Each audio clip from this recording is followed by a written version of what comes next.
Thanks for listening to the Career Planning Show, hosted by Alex Rashkanu and sponsored by Staples Studio. You can listen to a new episode every Monday on Apple Podcasts, Google Podcasts, Spotify, or any other platform where podcasts are played. If you'd like to ask a question, please submit it at www.rascanu.com/The Career Planning Show.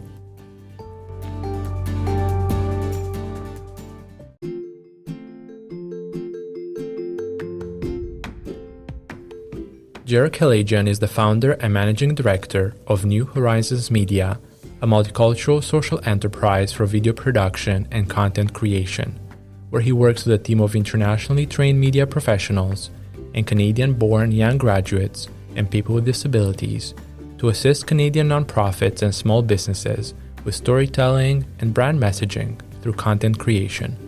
In 2015, Gerard launched New Canadians, a national TV show and web-based series dedicated to newcomers to Canada and would-be immigrants. He is a recipient of Pioneers for Change Award for Excellence in Innovation, as well as a Community Impact Award. Gerard is passionate about newcomer integration and immigrant entrepreneurship and is a frequent speaker at immigrant-related events across Canada. Learn more about his work at newhorizons.media. In his interview for the Career Planning Show, Gerard shared his career journey from Lebanon, how he established himself in the media industry in Canada, and how his work helps those interested in moving here, as well as recent newcomers, to best integrate into the Canadian labor market as employees or as entrepreneurs. Hear Gerard's career journey and career development insights for yourself. Welcome to the Career Planning Show. Our guest today is Gerard Keledjian. How are you, Gerard? I'm good. Thank you for the opportunity, Alex, to be on your show. Of course, I really appreciate your time. Gerard, would you mind walking us through your career journey? Sure. My background is journalism, media, and I immigrated to Canada over 10 years ago. After working in Dubai and in Beirut, Lebanon, for a number of media organizations, both in print and radio and broadcast. In Canada, after I moved, in the initial months, I did volunteering for a community TV channel in Toronto. From there, I moved on to freelance for an industry magazine and then worked for a website. And I ended up creating my own work to help Canadian not-for-profits with storytelling, with video production, with content creation. That's New Horizons Media I'm talking about. And part of New Horizons Media's work as well is producing the only national TV program for newcomers in Canada. That's great. Well, you definitely have a fascinating story. Can you share a little bit about what your work experience was in places like Dubai? I know that you also studied in Lebanon. You got the opportunity to work in a number of different environments before moving to Toronto. What were those work environments like? And are there certain lessons that you took away from those experiences which you bring with you today? Yeah, I was born and raised in Lebanon, and I studied there, as you mentioned. My initial work experience was in Lebanon as well. But when I moved to Dubai, one thing that Dubai has in common with Toronto or Canada in general is the multicultural environment. That's one of the reasons that made me want to move to Canada. The work environment where you work with a number of nationalities and ethnic backgrounds, something that was not present or I didn't experience in Lebanon. In Lebanon, 99% of the population is Lebanese. It helped me after I moved to Canada, that experience of working 8 years in Dubai in a multicultural environment. Working in a multicultural or multi-ethnic environment, it broadens your horizons, it changes your mindset. You start seeing things differently and in a better way. Yes. Understanding different perspectives. Yes. Considering different perspectives, things that probably initially you didn't even think of. But being in an environment where there are different nationalities, different ethnic backgrounds, it enriches your experience as well. And that experience helped me down the road when I moved to Canada. That's great. The first time I came across your story was in a book by Gabriela Castellano, where we were both featured. And I was very intrigued by how you went about getting work experience here in Canada in the media industry, which is what your expertise was from the countries where you lived before. And at some point, you figured out, okay, now is the time for me to start my own business, and you developed New Horizons Media. How does one go from working in the media environment, which features a fairly limited number of brands here in Canada that control most of the assets, to then figuring out how to develop your own brand and start developing your own show? How did you make that happen? Yeah, so there are different points you touched on. Let me try to answer those. All of this was not planned when I moved to Canada. The plan when I moved to Canada was to work in a news environment, using my international skills, contributing to one of the Canadian news channels. However, the reality soon hit that it's not easy, and the Canadian media sector is a closed sector in general. Plus, there are the challenges of disruption and technological advancement. All this have the media landscape in a constant change till they figure out what's the future, the way forward. And I realized that to establish myself in Canada, I need to build a local experience. Yes. Yes, the international experience is good, but to start, I need local experience that will put me in touch with others who live in Canada, will help them know what I can do or what my skills are. And that would help me move forward, right? So to build that experience, I found a volunteering opportunity for Rogers TV. It was a community channel in Toronto. Now it's not there anymore. When I worked there, it was a one-size-fits-all opportunity because it was a community channel. It wasn't a good opportunity for me. However, I didn't leave, and I continued till I figured out a way of meaningfully contributing to that channel by proposing my own show where I could showcase my producing skills, my interviewing skills, and the show puts me in touch with individuals or officials. Because it was a volunteering opportunity, I was not going to get paid, right? So I was looking for a topic that I would be passionate about. And by that time, a few months had already passed, and I had already realized that I was totally unprepared for Canada. I had prepared for 3 years, by the way, but all my preparations were for phase 2, when I will work for a media organization and I will hit the ground running. And this was in 2010, 2011, when information or platforms such as New Canadians were not as available. I didn't realize that there's a phase before that where you need to find employment, any employment. You need to build a network. You need to be known, right? So I made so many mistakes that cost me a lot financially, emotionally, and I didn't get my full-time job till after 18 months, by the way. So along the way, I learned lots of lessons, and I also observed other people. I saw many people who were making the same mistakes and were wasting their efforts to learn the same things I learned as well. So I imagine if I can broadcast or I can deliver that knowledge, the lessons I learned in an audiovisual way that will be easily accessible for people, I would give an edge to whoever is coming after me to start from a better position than I did and avoid the mistakes I did and succeed faster and succeed in a better way, right?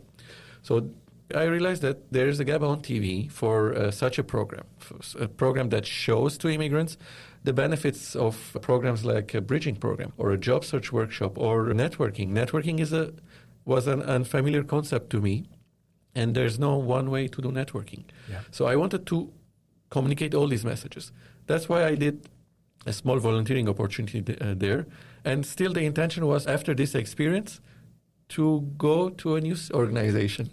However, the whole experience changed me. I saw the impact of my work. I felt it. And it was very well received by immigrant serving agencies who were having trouble communicating the value of their programs, or maybe they didn't have funding to do so, or they didn't have the experience. And I was that media professional who had the experience to deliver that content. And also immigrants and newcomers who were watching one of my episodes on TV and then seeing me on the street or in a meeting and telling me, hey, thank you for featuring that program. I was watching it and now it's helping me to do this or that. So it was easy for me to realize that this had to continue beyond the boundaries of the city of Toronto, and I would need to take it nationally and even internationally through online. This is on the immigrant side. And on the agency side, because of this program, I worked with them, I interacted with them, and they started approaching me asking for help, let's say, in video-related projects or communications-related projects, asking for my experience or advice to help them better communicate or come up with tools, videos, and other stuff. I realized that my news background gives me an idea of helping those organizations which had funding restrictions. They don't have the big budgets of Hollywood productions, right? I could easily transfer my news experience of coming up with professional content in a cost-effective way to help these organizations do better storytelling and come up with better communications tools for their work. On the other hand, I had founded a network for media professionals, journalists, camera people, video editors, radio people, and it was clear to me that there was talent on one side and there was a need on the other side. And I could easily, with my experience, bring the two together. At the same time, help those immigrant media professionals get some meaningful work experience, opportunities to prove themselves in Canada, and help those organizations cost-effectively deliver their communications. That's how New Horizons Media was born. Also, in addition to this work, also to produce the immigrant TV program, which I relaunched later under the name New Canadians, on a national scale, on a bigger scale, something that was better to do on a company level than on just individual level. So this is the long story short of how New Horizons Media was born. Yeah, and I'm sure it's definitely the short version of it. There must have been so many steps along the way to go through this process. One question that keeps on coming up is, how can we do a better job at helping immigrants who come to Canada better integrate into the job market? And here you are doing the kind of work that people are actually asking about. That's actually one of the main questions that I get. What are the resources for newcomers? We can definitely look for settlement agencies that have employment services capabilities. You can look at resources like the TV show that you produce. There are resources out there. It's just a matter of helping those individuals who are about to arrive, ideally, before they even land, or who just arrived, have those resources in their hands. Because if you find the resource 5 years after you've arrived, then you've gone through the grind of trying to get integrated and go through all the pain that so many other people have gone before you. You think to yourself, I wish I found those resources earlier. The work that you're doing is really great, and being able to showcase all the resources and all these stories across the country is really good, and also being able to tell the story outside of the country so that people can learn about how to better integrate into the labor force here in Canada before they even arrive, because that's really key. There are a lot of professions here in the country where there's regulation around them. They're regulated professions, and sometimes the process of getting integrated into that profession may be 1.5 to 2 years long. And if you start the process before you even arrive, 2 years earlier, then you could actually be almost fully licensed by the time you come. But if you start the licensing process when you arrive here, it might take you 2-3 years, and you might be completely discouraged, right? Because you need income to support yourself, but you can't practice in your profession of choice. Therefore, it creates so much complication. So the work that you're doing is really phenomenal. I know that one initiative that you developed for newcomers, there's a cafe that you were doing. Would you mind speaking about that event series? Sure. When I launched New Horizons Media, I didn't know about small business practices or principles in Canada. So I wanted to learn. And I registered for a 8-week course at the Toronto Public Library that teaches you the basics of starting a business in Canada. Mm-hmm. The course was 3 hours every week, and there was very little networking opportunity within the course. So when the course ended, I had received lots of information over 8 weeks, but then I felt suddenly alone. There's no one around me when it was the time to actually start implementing those. I realized the need to have some supportive environment, like other entrepreneurs that I could ask. I wanted to create that community. I approached the Toronto Public Library that I want to start a meetup for immigrant entrepreneurs, and would you support me. And yes, they supported with the venue, with other resources. And it was a monthly 3-hour event targeted for immigrants, newcomers. And I started bringing business speakers to talk about different business topics, because you need to continue learning as well, and legislation changes. Sometimes there are new trends or things coming up. At every meetup, we used to invite an immigrant entrepreneur or entrepreneurs to just have a Q&A, let's say. Yes. How was it when you started? What challenges did you have? What solutions did you pursue? And the last segment was pure networking, because I wanted to bring newcomers who were new to the city and who were interested in business, and also immigrants who had just started businesses, for example, to bring them together and help them connect, build relationships, learn from each other, connect with each other, and hopefully do business with each other as well, as I did. My first graphic designer who designed my logo was a person I met at the meetup. So was my printer. So was my web designer. So especially for newcomers, that environment was supportive to help them make these connections. The cafe went very well for a couple of years, and after that, I brought it under New Horizons Media to scale it up even bigger than my own personal resources. And we branched out to a signature event, one-day conference annually, with the support of the City of Toronto. And we also expanded to having editions in Hamilton and in Kitchener-Waterloo, where it was not just this 3-hour event, it was a one full-day event where you had a marketplace, different immigrant-serving organizations, Canadian mainstream organizations that had business services like the BDC or Futurepreneur, and bring them there, connect them with newcomers, and connect newcomers to those resources. Also offer opportunities for immigrant entrepreneurs, immigrant business owners to showcase their services.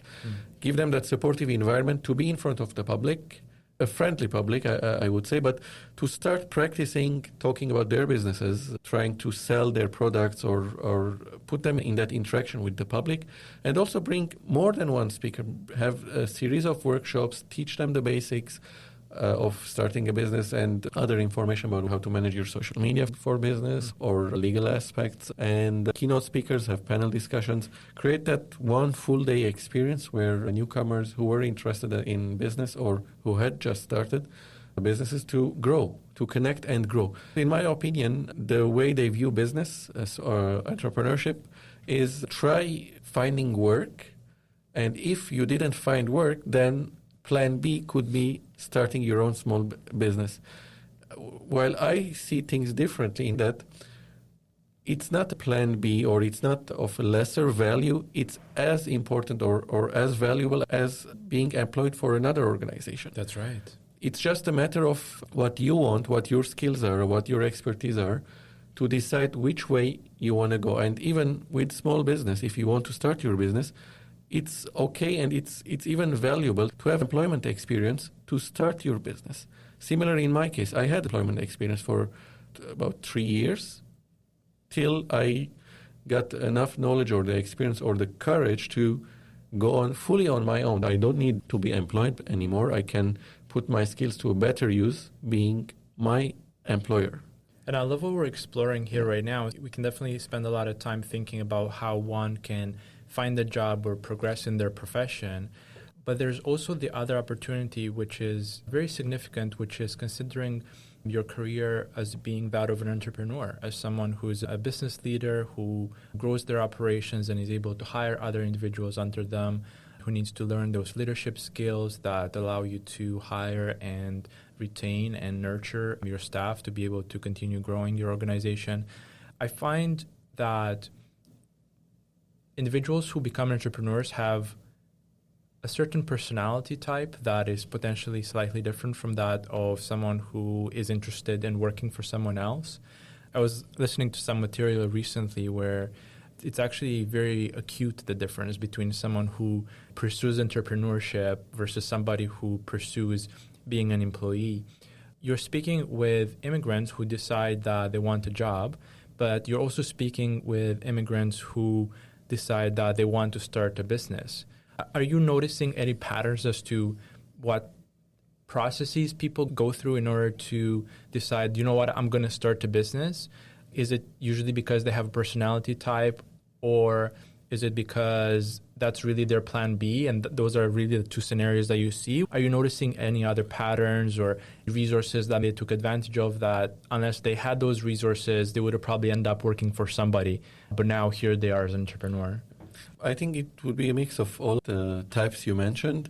I've seen immigrants who were already operating businesses, their own businesses in their countries of origin, and they can't think of working for someone else their whole life. Even their parents had a family business, so they've grown in that environment, and they have so many good ideas or projects as well. I've seen that type, but I've also seen the other type where they hadn't found meaningful employment, and they are somehow forced or required to go with plan B, which is having their own business. So that could be the solution. And in some cases, it shouldn't be either or. In some cases, you can do a mix of both. You can have a hybrid career where you can be partly employed and also partly operating your small business, especially the way the world is evolving, even before the pandemic. Consultancy, for example, it's very kind of common in Canada. It was not common in Lebanon, for example, where I'm coming from. Being a consultant, you're your own boss and you can still provide your services. And parallel to that, you can still work part-time or full-time for another organization. Mm-hmm. So I've seen different types. Operating or starting your own business has its challenges. There are risks and you have to be considerate of those. But I would advise, if you have an idea, start small, have it as a side gig, and see if you like it and if you really want to walk that road. In my case, for example, when I started New Horizons Media, my full-time job was actually 4 days a week. It was not a 5-day week. So I used that one day to do work, plus the weekend, obviously. Later, I realized that one day was not enough for me, and I asked for my work to be cut to 3 days a week so that I can have one additional day for my work. But even that was not enough. And after some hesitation, I decided I'm not happy where I am. I'm not using my skills meaningfully where I am.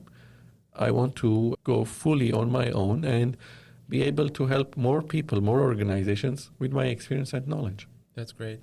Could you share a story of someone who used one of the resources that you've developed, whether it's the TV show or the Business Leaders Cafe event series that turned into the conference series? Was there a resource that you developed and somebody used and they had a really good outcome out of that experience? I can give so many examples, but to briefly name a few examples. For example, for the Immigrant Business Expo, the entrepreneurship event that I organize, in the last edition, just before COVID, 2 entrepreneurs who had attended the event the previous year, and both are immigrants, they were bragging about the partnership they were doing. And initially, they forgot that they met at the event. And I reminded them jokingly that they were at the event the previous year, and that allowed them to connect and build a beautiful business partnership that was benefiting both of them. This is one concept myself and the rest of the team try to convey through the show and through the web as well. Immigrants do this mistake. They look at things in a short-sighted way. Will this event give me a job? No, it will not. But you need to be out and about. You need to be interacting with people to know about opportunities, meet with different people, learn from them, let them know about you, give them that opportunity to know about you. Just understand the country, because the more you know, the more informed you are, the more understanding you have, the better decisions you will make, the better opportunities you will access. I've seen so many newcomers who mentioned that because of something they saw on the website or on our YouTube channel or on the show, they took part in a program that helped them eventually get employment, enlarge their network, and then indirectly that resulted in employment. Also, within my team, I always make sure that New Horizons Media gives opportunities to newcomers who have a media background, communications background, or marketing background related to media. I give them opportunities similar to the opportunities I got when I volunteered for the community channel to rebuild their confidence in Canada. Because they have years of experience, they have knowledge. When they come to Canada, their confidence is a bit broken, They need an opportunity. They need that helping hand to enable them to rebuild their confidence. And once they rebuild their confidence, the sky is the limit. They can do anything. I always make sure that I give those opportunities to newcomers. Even internships, we collaborate with the only media bridging program for immigrants. So regularly we get interns from there. And we also work with Durham College, where we get young graduates, Canadian-born young graduates, and also give them similar opportunity to build their portfolio, get that confidence. We're not only restricted to the media bridging program when it comes to immigrants. A few years ago, for example, a refugee with me through TRIAC, and he was from Iraq. He used to work for Reuters, the news agency in Iraq. He had great skills. We got connected. We knew each other. And while he wanted to collaborate, he was also applying for jobs. He was very new, by the way, in Canada. Because his resume was impressive and an employment counselor had helped him articulate his skills through the resume, he got a job quickly, and he worked for one of the leading sports channels in Canada. That's great. He was happy. He couldn't keep the job more than 3 weeks. Why? Because it was too early for him. He knew English, but his English was not that strong. He didn't have the right understanding of Canada, how to communicate with people, how to decode what people are saying. In Canada, they are not straight, right? So they will kind of go around the thing and sugarcoat things and be very nice. So he didn't understand, and the employer, his manager, I believe, was not equipped to deal with immigrants. So he lost the job. He came back to me, and I gave him paid opportunity for about 18 months. Not full-time, but paid opportunity to do 1 or 2 assignments a week, sometimes more. Even we traveled. We traveled together to Vancouver and also to New Brunswick to do filmings. I acted indirectly as his mentor. I know his language, so he speaks Arabic. I was able, indirectly and unconsciously as well, to mentor him over these 18 months. And slowly, his English improved, his workplace communication skills improved, he learned more about Canada, he understood more. And what happened after 18 months? I lost him. Why? Because he started working as freelancer for 2 organizations in Canada, Associated Press, the news organization, and CBC News. He was a supplement camera person. He wouldn't have gotten that opportunity easily if there was no one like me or an organization like New Horizons Media, which has the understanding of newcomers. If he didn't get a similar opportunity, he would have probably ended up continuing to drive a car, Uber in this case, to make his money, and probably got depressed, and his situation deteriorated further. That's right. He's one of many, by the way. When I see the impact of my work or the opportunities I'm creating, it gives me personal satisfaction. It gives me happiness that others who share a similar background with me, who are media professionals, who are communications professionals, I can help them create that opportunity to rebuild their confidence. And through the work we're creating, we help even bigger number of people, newcomers in this case, and would-be immigrants who are on their way to Canada, understand Canada and be better prepared for their life here. I wish there was a magic pill that you get that pill and you understand Canada and you're 100% ready from day one, right? There's no such magic pill. Understanding Canada takes time. And that's why I always advise, specifically newcomers, to come up with a strategy. Not focus on the short term. Yes, you need to survive, you need to pay your bills, and I get that. There's no shame in finding even a survival job that will help you pay all those expenses. However, that survival job shouldn't be an obstacle in the way of implementing your strategy. If you're a media professional, if you're an engineer, whatever you are, put a strategy.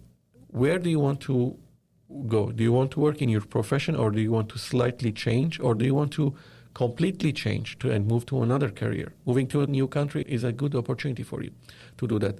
So put your strategy and put the steps as well, or the things you need to do to reach there, and work on implementing those one by one while you're doing any job to pay your expenses. That through the content we're creating, we want to help people understand Canada.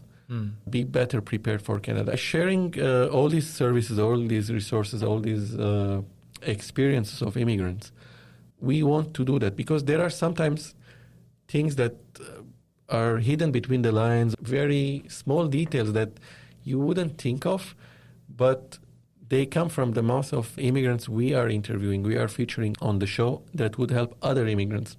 One very small example I would give, if you go on the New Canadians website now, there's a story of a Sri Lankan doctor. And one of the things he mentioned is that he said, this is not written on the Medical Association's website. He said there's one exam for medical doctors, and it's in September. This story was filmed a few years ago. Obviously, things might have changed by now. But there's one medical exam, it's in September. He said, usually, immigrant doctors think this way. Okay, the exam is in September. I have my kids in school till June. So, okay, I move in July. So they come in July, they register, and they take the books and all the resources that they need to prepare, and they start preparing for the exam. He said, never, if you even dedicate 24 hours, you will never be ready in September for the exam. So what happens in 99% of cases? You fail the exam, and when is the next exam? The September of the following year. Imagine your state of mind, your finances, what will they be? Because you have to wait another year, and that's not the end. That's only the beginning, the test, to establish yourself as a doctor. So he said, one of the tips he gives is do your landing in January or February, do your legal work and the papers related to the landing, go to the Medical Association, register for the exam, take the material that you need to learn to prepare for the exam, and go back to your country of origin for a few months till your kids finish their schools, and then move in July or August. But you're ready your best to take the exam in September. I mean, your chances of passing the exam will significantly increase because you're better prepared. This tip, I didn't know about it, and only the person who has worked on that, who has walked on that path, will give you. How to communicate this tip, right? Through TV, through online, because the channel we broadcast on television is Canada's leading multicultural channel. It's available in every household. So we enter every household so you can access the content, right? It's publicly available. Also on the website or on the YouTube channel, even if you're in Lebanon, in Colombia, in Romania, wherever you are, you can watch it. Even if you're not eligible for the service, whatever we're promoting, you will know, and that will inform or dictate your strategy, when to move to Canada, how to move to Canada. You will be much better prepared. So that's what we try to communicate, helping people, whether they've just landed or they are on their way here, to be better prepared, better plan for Canada, one video at a time. That's great. Well, thank you, Gerard, for sharing all the different resources that New Horizons Media provides. I picture a bridge, and I perceive your work as being a bridge for newcomers into Canada, showcasing resources that they can utilize in order to reach their potential once they're here. Thank you, Alex, once again for the opportunity, and all the best.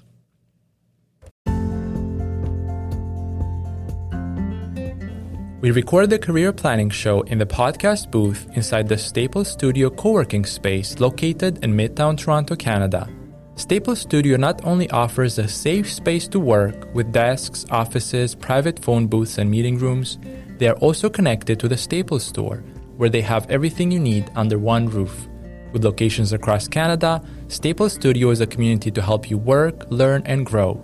To learn about their co-working space locations, pricing, and amenities, visit studio.staples.ca and book a virtual tour.